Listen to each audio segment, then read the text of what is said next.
Aggiungi un caso d'uso. Inserisci un nome e una descrizione.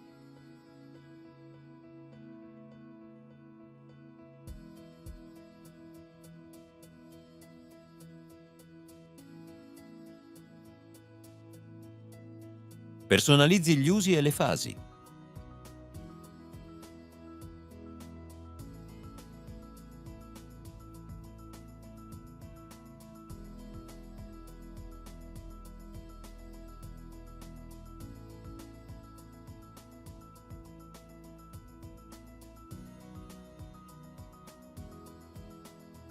Selezioni gli usi per le fasi interessate e clicchi su Salva.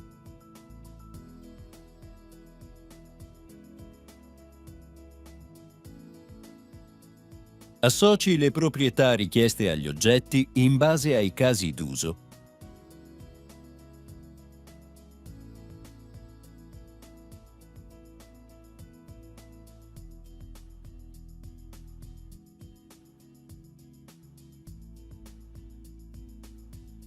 Copi i casi d'uso per applicarli ad altre proprietà.